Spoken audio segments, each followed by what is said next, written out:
بسم اللہ الرحمن الرحیم الذین آتیناہم الکتاب یتلونہ حق تلاوتہ، وہ لوگ کہ جنہیں ہم کتاب دیتے ہیں وہ اس کی تلاوت کرتے ہیں جیسا کہ اس کی تلاوت کا حق ہے۔ اس پر میں نے اپنے کتابچے میں بحث کی ہے، تلاوت کا اصل حق کیا ہے۔ مسلمانوں پر قرآن مجید کے حقوق نامی کتابچہ، اب یہاں پہ تفصیل سے بیان کرنے کا وقت نہیں ہے، لیکن ایک بات جان لیجئے کہ تلاوت کا لفظ جو قرآن کے لیے قرآن نے اختیار کیا یہ بڑا ذو معنیین ہے۔ تلا یتلو ہم اسے بھی کہتے ہیں پڑھنا، اور تلا یتلو کسی کے پیچھے پیچھے چلنے کو کہتے ہیں۔ والشمس وضحاها والقمر اذا تلاها، سورج کے بعد پیچھے آتا ہے چاند۔ تو یتلو کے معنی کیا ہے؟ when you are reading the book you are following the text۔ بعض لوگوں کو دیکھا ہوگا انگلیوں کی چلتی ہے ساتھ ساتھ، وہ بیچارے جو زیادہ ماہر نہیں ہیں تو تاکہ نگاہ ادھر سے ادھر نہ ہو جائے، ایک سطر سے دوسری سطر پر نہ پہنچ جائے، انگلی بھی ساتھ ساتھ پھیرتے ہیں، تو فالوئنگ دی ٹیکسٹ۔ لیکن اس تلاوت کا اصل حق کیا ہوگا؟ جب آپ اس کتاب کو فالو کریں، اسے اپنا امام بنائیں، اس کے پیچھے چلیں، اس کا اتباع کریں، اس کی پیروی کریں، جس کی کہ دعا ہم کرتے ہیں وَاجْعَلْهُ لَنَا إِمَامًا وَنُورًا وَهُدًى وَرَحْمَةً۔ تو اللہ تو بنائے گا ہمارا امام اس کو اسی وقت جب کہ ہم فیصلہ کر لیں کہ ہم اس کتاب کے پیچھے چلیں گے۔ الذین آتیناہم الکتاب یتلونہ حق تلاوتہ اولئک یؤمنون بہ، جو اللہ کی کتاب کی تلاوت کا حق ادا کریں اور اس کی پیروی بھی کریں، وہی ہیں جو اس پر ایمان رکھتے ہیں۔ جو نہ تلاوت کا حق رکھتے ہوں ادا کریں، نہ پیروی کریں، وہ دعویٰ کریں کہ ہمارا ایمان ہے تورات پر اور کتاب پر، تو یہ دعویٰ جو ہے جھوٹا دعویٰ ہے۔ میں وہ حدیث آپ کو سنا چکا ہوں، ما آمن بالقرآن من استحل محارمہ، جس شخص نے قرآن کی کسی حرام کردہ شے کو اپنے لیے حلال کر لیا، اس کا قرآن پر کوئی ایمان نہیں۔ ومن یکفر بہ فاولئک ھم الخاسرون، اور جو اس کا کفر کرے گا تو وہی لوگ ہیں خسارے میں رہنے والے۔ اب وہ بریکٹ بند ہو رہی ہے، وہ آیت کے جو 6 رکوع کے شروع میں آئی تھی دوبارہ آ گئی جوں کی توں۔ یا بنی اسرائیل اذکروا نعمتی التی انعمت علیکم وانی فضلتکم علی العالمین۔ یہ ترتیب ذہن میں رکھیے، اور دوسری آیت بھی جو کہ توں، صرف یہ ہے کہ ترتیب تھوڑی سی بدلی ہے۔ بریکٹ یوں بناتے ہو تو اس کی چونچ ادھر ہوتی ہے تو اس کی چونچ ادھر ہوتی ہے، تو اسی طریقے سے ذہن میں رکھیے کہ دوسری آیت کی ترتیب تھوڑی سی بدل دی ہے، درمیانی، اور وہ بھی درمیان میں چونچ والا معاملہ جو ہوتا ہے۔ وَاتَّقُوا يَوْمًا لَا تَجْزِي نَفْسٌ عَن نَفْسٍ شَيْئًا، یہ تو جو کہ تو وہی ہے، ڈرو اس دن سے جس دن کوئی جان کسی دوسری جان کے کام نہ آ سکے گی۔ وَلَا يُقْبَلُ مِنْهَا عَدْلٌ، وہاں کیا تھا؟ وَلَا يُقْبَلُ مِنْهَا شَفَاعَةٌ، یہاں کیا آیا؟ وَلَا يُقْبَلُ مِنْهَا عَدْلٌ، نہ اس سے کوئی فدیہ قبول کیا جائے گا۔ وَلَا تَنفَعُهَا شَفَاعَةٌ، یہ شفاعت بعد میں لے آئے، عدل پہلے لے آئے، وہاں شفاعت پہلے ہے، عدل بعد میں، بس یہ تبدیلی ہے۔ وَلَا هُمْ يُنصَرُونَ، اور یہ پھر جو کا تو وہی جو پہلی آیت میں تھا، جو 6 رکوع کی دوسری آیت ختم ہوئی، نہیں انہیں کوئی مدد مل سکے گی۔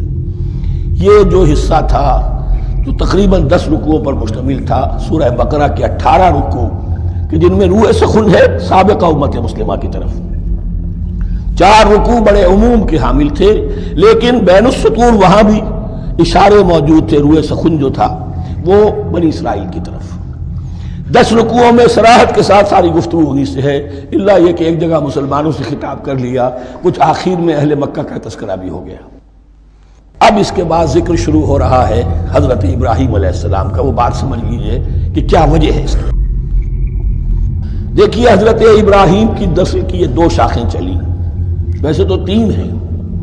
عام طور پر لوگوں کے علم میں ہے کہ 2 بیویاں تھیں، حضرت ہاجرہ سے حضرت اسماعیل پیدا ہوئے، بڑے تھے، حضرت سارہ سے حضرت اسحاق، ان کے بیٹے یعقوب، یعقوب کے 12 بیٹے بنی اسرائیل۔ حضرت اسماعیل کو حضرت ابراہیم نے آباد کیا خانہ کعبہ کے پاس لا کر، بواد غیر ذی زرع، تو وہاں یہ جو ہے ایک نسل چلی۔ لیکن نبوت جو ہے حضرت ابراہیم کے بعد حضرت اسماعیل کو تو ملی، اس کے بعد مسلسل یوں سمجھیے کہ تقریباً 3000 کا فصل ہے سالوں کا کہ کوئی نبوت اس شاخ میں نہیں آئی۔ نبوت کا سلسلہ چلا دوسری شاخ میں، حضرت یعقوب، حضرت اسحاق، حضرت یعقوب، حضرت یوسف، چلتے جائیے، اور پھر حضرت موسیٰ اور ہارون سے شروع ہو کر حضرت عیسیٰ اور یحییٰ تک 1400 برس مسلسل۔ اگرچہ تیسری شاخ بھی تھی، بنو قطورہ کہلاتے، تیسری اہلیہ آپ کی تھی قطورہ۔ بنی قطورہ میں سے ان کی اولاد بڑی کثیر تھی، ان میں سے ایک مدین تھے، مدین یا مدیان، ان میں حضرت شعیب کی بعثت ہوئی تھی۔ حضرت شعیب بھی حضرت ابراہیم کی نسل میں سے ہیں، لیکن بنی مدیان میں سے۔ بہرحال اب چونکہ حضور کی بعثت ہوئی بنی اسماعیل میں، ادھر بنی اسرائیل ہیں جن سے یہ خطاب ہو رہا ہے، سابقہ امت مسلمہ، اور اب یہ امامت الناس منتقل ہونے والی ہے بنی اسرائیل سے بنی اسماعیل کو۔ تو اب اگر اس انتقال کے وقت نقل، اگر وہ جو کامن فیکٹر ہے اس کا تذکرہ کیا جائے تو بات آسان ہو جائے گی۔ ابراہیم ہی تو جد امجد ہے نا تمہارے، تم یعقوب کی اولاد ہو، ٹھیک ہے، لیکن یعقوب کس کے بیٹے تھے؟ اسحاق کس کے بیٹے تھے؟ ابراہیم کے۔ تو یہ دوسری نسل میں تو ابراہیم ہی کی ہے۔ اس حوالے سے ان کے لیے سہل بنایا جا رہا ہے کہ بات کو سمجھو۔ یہ صرف یہ ہے کہ دو پیڑھی اوپر جا کر مل گئے اور اللہ نہ خیر سنا۔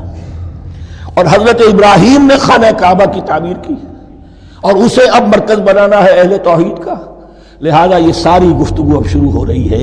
4 رکوع اب وہ ہے 15ویں سے شروع ہو کر 18ویں تک، جن کا اصل مضمون ہے تحویل قبلہ۔ وَإِذِ ابْتَلَىٰ إِبْرَاهِيمَ رَبُّهُ بِكَلِمَاتٍ فَأَتَمَّهُنَّ، اور ذرا یاد کرو جب ابراہیم کو آزمایا اس کے رب نے بہت سی باتوں میں۔ میرا ایک کتاب چاہے حضرت ابراہیم کی شخصیت پر، حج اور عید الاضحیٰ اور ان کی اصل روح، اور اس میں ایک تحریر ہے، ایک تقریر ہے۔ جو تحریر ہے وہ مجھے بہت پسند ہے کہ کیسے کیسے امتحان آئے ہیں حضرت ابراہیم علیہ السلام پر۔ فَأَتَمَّهُنَّ، اب یہ ایک جملے میں ایک پوری داستان ہے۔ اس نے ان سب کو پورا کیا، سب میں پاس ہو گیا، ہر امتحان سے کامیابی کے ساتھ with flying colors ہر امتحان سے نکلے۔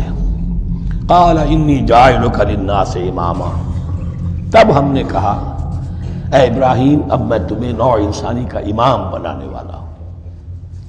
قال ومن ذریتی، انہوں نے کہا اور میری نسل کے بارے میں بھی یہ وعدہ ہے کہ نہیں؟